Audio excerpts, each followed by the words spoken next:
So guys, day 3, and today is the electrician and carpenter that will be working. I've gotten a lot of lights. Not rather. Betty Besalo. Betty Philo open shop. So this is the last of the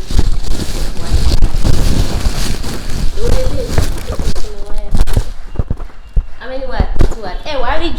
Okay, what be 50 watts or 100? Look at everywhere. There's one of 50 watts. Go back to me. I swear that. Moshe be. It's by what? How much you AKT? AKT. Abi really? AKT and all these ones, they are like same product. Ele to that be China product. To ba fo. Mi mo leyin obo e mari mi leyin. Ele to ba se gbo alasan. I feel basically. But it look too plain. That's my shoe rack. Wow. Oh, look too plain.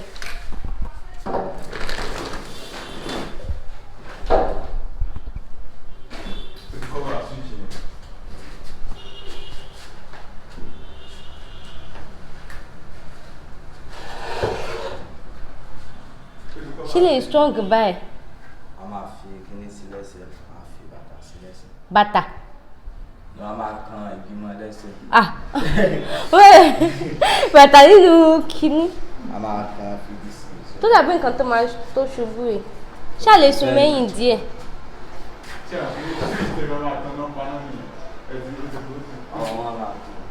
Àbí ká gbé sápá. Àárọ̀. Mọ òyìnbó tí màá sọ jàre. So kò sí nǹkan tá lè ṣe sí báyìí.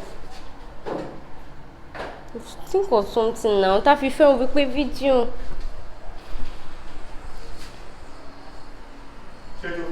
A lè fi bí oil kakọ̀ fi paint ẹ̀ kó fi shine jáde. Kí ni la máa lò ní varnish la máa lò ìgbà yẹn. A kàn máa fi so máa dán. So ìgbà wo ni ìyẹn máa gbẹ? Ó máa gbẹ instantly kí n tó pé. Ṣé mo pé white lílé? Kọ́ ẹ̀kọ́ fi. No, a kàn máa fi brush lọ. Okay, ìyẹn. Dé ilé.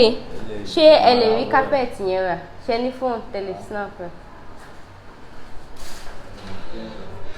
Mi dẹ̀ eléyìí tó kù.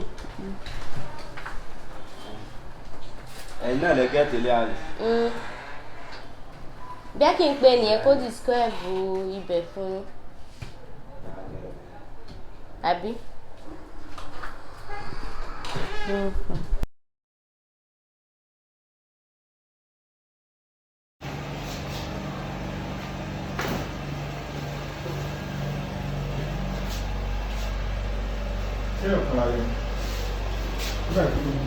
Mo fi sínú kátọ́ọ̀nù. Ṣé ti rí? Dédé lè tó fèsì ẹ wá ṣe lè sísàlẹ̀ mi láì bó ṣe fèsì sáìdì yẹn kí gbogbo ẹ̀ dà wálẹ̀. Kílẹ̀ ó fèsì ta. But then even without the painting the white, the work is neat.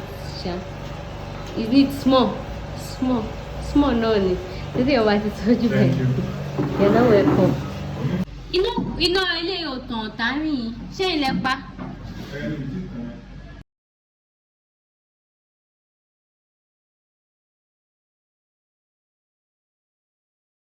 Okay, mo like bẹ́ẹ̀ ṣe ti dining tí gbogbo ẹ̀ wálẹ̀.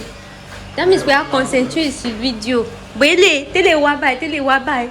Ṣé wọ́n ń jà ni? Ẹjọ́ wálẹ̀. Eléyìí yẹn fèsì ta. Ìyẹn fèsì kọ́nà. Eléyìí fèsì báyìí. Kí gbogbo ẹ̀ wálẹ̀ bẹ́ẹ̀ ṣe ṣe yẹn. Ẹ pé eléyìí fine. Kì í ṣe kó fine náà ò bọ̀dẹ̀. Then ti kitchen náà ẹ wo bó ṣe wá sísàlẹ̀. Kodo kọ̀ọ̀kan. Ó kàn ó fẹ́. Ti kọ́ àbí ti háàkì nǹkan.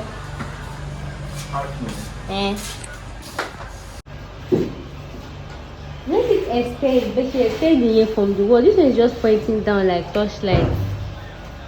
Coco escaped like angle 45. bẹ́ẹ̀ ẹ̀yin kọ́ lẹ ṣe léèrè. Lampoda yẹn compare pẹ̀lú wall bracket lélẹ̀ lampoda yẹn. Ṣé wá wa lampoda náà tó bá ń pọ̀ ilé ó kàlà bíi tọ́ọ̀ṣì ni ẹ bó ṣe sọ wálẹ̀ kò tiẹ̀ fáyìn kí lè máa bá fídíò ètò. Ṣé kí n ṣe padà bó ṣe wà káwé kọ́ndẹ́mù ilé àwọn àpapọ̀.